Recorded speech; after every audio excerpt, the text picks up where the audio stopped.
आज हमारा most important topic है इंटरमीडिएट परीक्षा का, जिसका नाम है उपसंयोजन यौगिक। उपसंयोजन यौगिक में जो टॉपिक है वो है केंद्रीय परमाणु की ऑक्सीकरण संख्या ज्ञात करना। अतः हमें सबसे पहले केंद्रीय परमाणु की ऑक्सीकरण संख्या कैसे ज्ञात करें इस के बारे में बात करेंगे। देखिए, किसी भी उदासीन लिगेंड की जो ऑक्सीकरण संख्या होती है वो 0 होती है और ऋणायन लिगेंड की ऑक्सीकरण संख्याएं ऋण आयन पर उपस्थित आवेशों के बराबर होती हैं। ऐसे ही धनायन लिगेंडों की ऑक्सीकरण संख्याएं धन आवेश पर उपस्थित जो भी आयन होते हैं उनके ऊपर जितने भी धन आयन उपस्थित होते हैं उनके बराबर होती हैं। ये हमें ध्यान रखना है। और ऑक्सीकरण संख्या ज्ञात करने के लिए हमें परिभाषा है वह गणितीय मान जो संकुल आयन या संकुल अणु के केंद्रीय धातु परमाणु पर विद्युत आवेश को निरूपित करता है। देखिए, विद्युत आवेश जो होता है 2 प्रकार का होता है, धन आवेश और ऋण आवेश।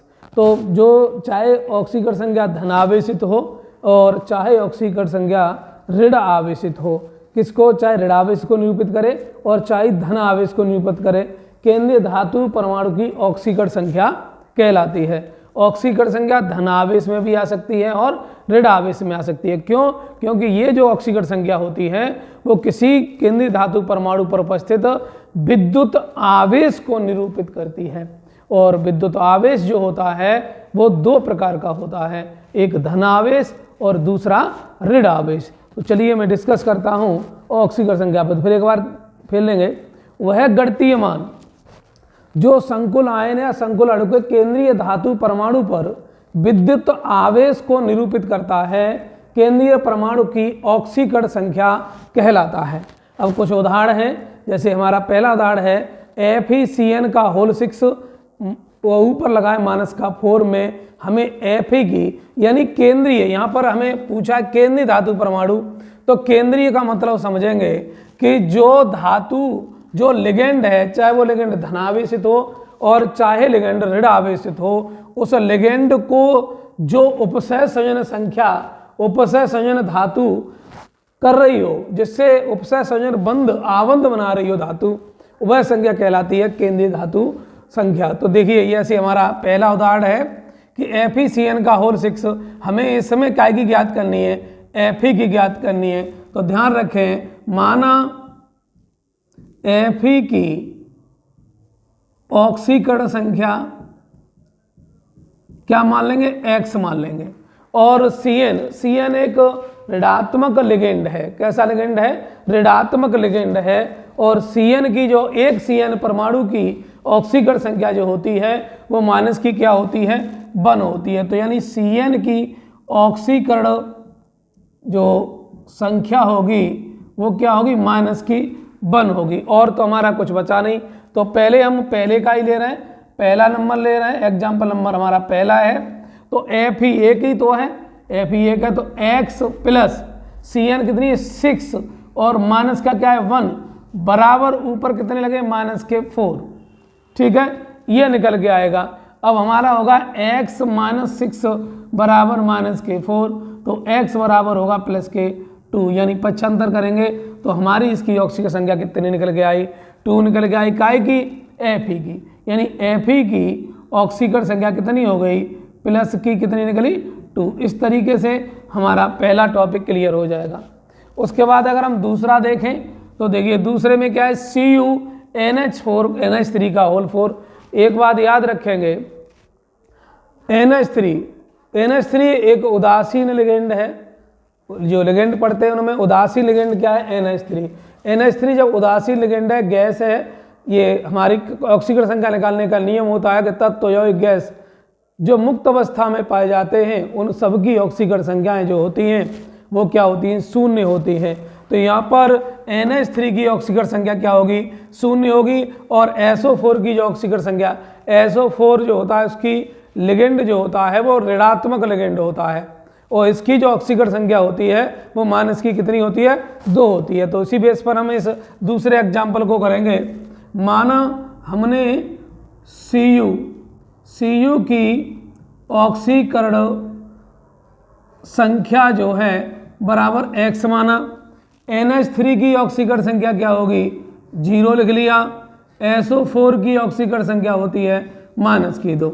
अब यहाँ पर इस सूत्र में इस टाइप का एक सूत्र बना लेंगे, Cu की ऑक्सीकरण संख्या, Cu की ऑक्सीडेशन नंबर प्लस काय का 4NH3 है तो 4 इंटू NH3 का ऑक्सीडेशन नंबर प्लस, अब क्या बचा, SO4 कोष्टक के बाहर है तो SO4 का क्या होगा ऑक्सीडेशन नंबर बराबर जो भी आ रहा है बराबर में इक्वल में क्या आता है 0 आता है, तो बराबर में क्या होता है 0।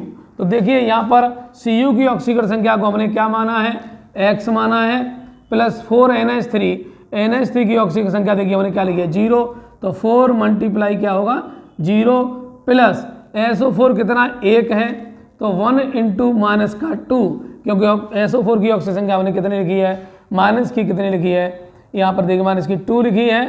तो इस तरीके से हम निकाल लेंगे, 4 का मल्टीप्लाई इसमें करेंगे तो क्या होगा 0 हो जाएगा, और इसके बाद हमारा क्या बचेगा x - 2 बराबर 0, x बराबर प्लस की 2। इस आधार पर हमारी यहाँ पर Cu की जो ऑक्सीकरण संख्या है वो कितनी निकली, प्लस की 2 निकली। इसी बेस पर अगर हम तीसरा उदाहरण देखें, यहाँ तक आ रहा है, यहाँ तक नहीं आ रहा है। हमारा तीसरा है X3Fe(C2O4) का होल थ्राइस ऑक्सीकरण संख्या, यानी इसकी ऑक्सीकरण संख्या कैसे निकालेंगे। तो देखिए यहाँ पर 2 धातुएं दी है, एक को पोटेशियम दी है, एक Fe दी है। तो यहाँ पर पूछा किसका जाता है, केंद्रीय धातु परमाणु की, यानी केंद्र में जो हो उसकी पूछी जाती है। तो Fe की हम क्या मान लेंगे, Fe की मान लेंगे हम, फिर क्या x हमने क्या किया है माना है। और इसके बाद K की आपको एक बात याद होगी, हलीना के रब से फरियाद, यानी इन सब की ऑक्सीकरण संख्या जो होती है वो माइनस यानी प्लस की क्या होती है 1 होती है। तो K की यहाँ पर ऑक्सीकरण संख्या होगी प्लस की 1। उसके बाद हमें पूछी क्या की है ऑक्जेलिक अम्ल, ये C2O4 होता है ऑक्जेलिक अम्ल। C2O4 जो होता है, वैसे C2H2O4 होता है, C2H2O4 होता है, लेकिन यहाँ पर दिया क्या है हमें C2O4, तो C2O4 की ऑक्सीकरण संख्या होती है माइनस की 2। अब यहाँ पर इसमें लगा देंगे K कितनी है, K की, तो अब K कितना है यहाँ पर 3 है, 3 का मल्टीप्लाई कितने में करना है 2 का 3 गुणा 1 प्लस का 1 प्लस Fe की हमें माननी है तो x, C2O4 की कितनी लिखी है हमने, C2O4 है हमारे 3, तो प्लस 3 मल्टीप्लाई किया जाएगा माइनस का 2 बराबर क्या होगा 0।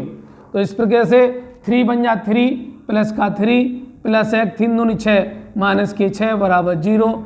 x बराबर करेंगे तो 6 - 3, x बराबर आएगा प्लस के 3, यानी यहाँ पर जो Fe की जो ऑक्सीकरण संख्या आएगी वो कितनी आएगी, प्लस की 3 आएगी। यानी फिर देख लें 3 इंटू प्लस का 1, प्लस 1 कहाँ से आया, K की ऑक्सीकरण संख्या है, और K की संख्या कितनी है यानी 3 है, तो यहाँ पर प्लस का 1 हमने 3 लगा लिया।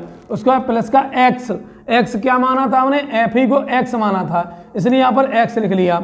उसके बाद 3 क्यों आया, क्योंकि ऑक्जेलिक अम्ल की जो संख्या है वो कितनी है 3 है, इसलिए हमने इसको क्या ले लिया 3 ले लिया। और एक ऑक्जेलिक परमाणु की कितनी ऑक्सीजन संख्या है, माइनस की 2 है, तो यहाँ पर माइनस का 2 मल्टीप्लाई में ले लिया।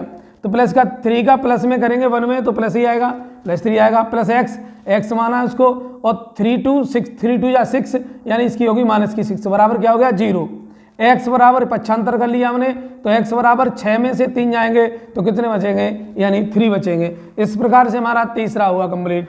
इसी आधार पर हम अगर चौथा देखें तो चौथा हमारा दिया है Fe की, इसमें भी क्या की पूछी है, Fe की पूछी है, यानी केंद्रीय धातु परमाणु की ही निकालनी होती है। तो इसमें भी देखिए क्या की पूछी है, हमें जो पूछी गई है वो Fe की पूछी गई है। तो माना Fe बराबर क्या होता है x, और CO की पूछी है।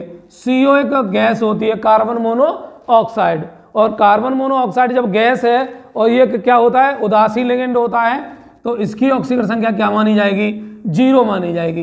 तो यहाँ पर लगा देंगे, और तो कोई हमें परमाणु दिया नहीं है, Fe की x मानी तो x प्लस ये है कितने 5 इंटू 0 बराबर क्या होगा 0। तो 5 का मल्टीप्लाई 0 में करेंगे क्या हो जाएगा 0। तो x बराबर क्या बनेगा जीरो, यानी यहाँ पर Fe की जो ऑक्सीकरण संख्या आएगी वो क्या आएगी, जीरो आएगी। इसके बाद हमारा चौथे के बाद पांचवा पॉइंट है। पांचवा कैसे निकालेंगे, पांचवा जो हमारा पॉइंट है वो ये है CONH3 का होल 5 Cl माइनस का 2, यानी यहाँ में CO बराबर क्या मान लेंगे, X मानेंगे। NH3 क्या है, उदासीन लिगेंड है, इसकी ऑक्सीकरण संख्या जीरो होती है। Cl एक ऋणात्मक लिगेंड होता है, जैसे मैंने आपको याद कराया था, फूटा कुल्हड़ बरात आई एटा, यानी हेलोजन परिवार के सभी तत्वों की ऑक्सीकरण संख्याएं जो होती हैं वो माइनस की क्या होती है, 1 होती हैं। इसी आधार पर Cl की ऑक्सीकरण संख्या क्या होगी, माइनस की 1 होगी। अब इस पर ध्यान देंगे, हमारा CO 1 है तो X मानेंगे, 1X लिख लेंगे, प्लस NH3 कितनी 5 गुणा NH3 की क्या लगाई हमने, जीरो, तो जीरो लगा लेंगे, प्लस Cl कितना अकेला है तो माइनस का 1 बराबर इक्वल में, देखो माइनस के बराबर में जीरो लगाते थे, लेकिन यहाँ माइनस का कितना आ रहा है, 2 आ रहा है, तो बराबर में हमें क्या लगा लेना है, माइनस का क्या लगा लेंगे, 2 लगा लेंगे। इसके बाद x 5 का गुणा जीरो में करेंगे, जीरो हो जाएगा, x माइनस 1 बराबर माइनस का 2, x बराबर कितने हो जाएंगे ये, x बराबर माइनस का 2 है और ये माइनस का 1 है, तो कितने बने, यानी ये प्लस, यानी ये इधर को जाएगा प्लस का हो जाएगा, और ये भी यानी कितने हो जाएंगे ये, यानी 3 ही निकलेगी। ऑक्सीकरण संख्या कितनी बनी, प्लस की 3 बनी, यानी ये भी माइनस का ये भी माइनस का है, और दोनों जब पक्षांतर होंगे तो आपस में क्या हो जाएंगे, जुड़ जाएंगे, और इसके प्रकार से इसकी ऑक्सीकरण संख्या होगी प्लस की 3। इसके आधार पर हमारा पांचवा हो गया। छठवां है हमारा, छठवां जो एग्जाम्पल है वो ये है K4FeCN का होल 6। के की हमारी ऑक्सीकरण संख्या मैंने पहले ही बताई थी, के का बराबर होती है प्लस की 1। Fe को हम मान लेंगे x, Fe को हमें निकालना है तो इसको हमने मान लिया x। Cn की ऑक्सीकरण संख्या जो होती है वो होती है माइनस की 1, यानी Cn की जो ऑक्सीकरण संख्या होगी वो कितनी होती है, माइनस की 1।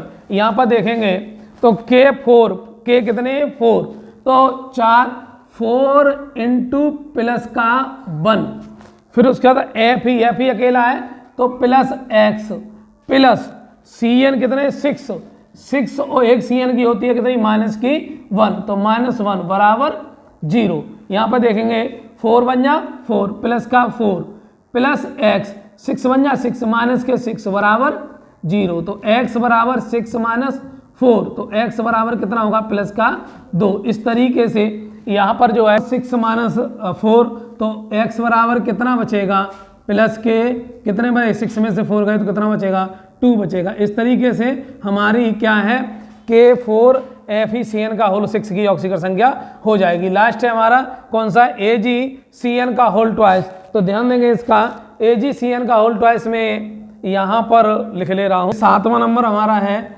AgCN का होल ट्वाइस और माइनस का 1, ये हमारा है।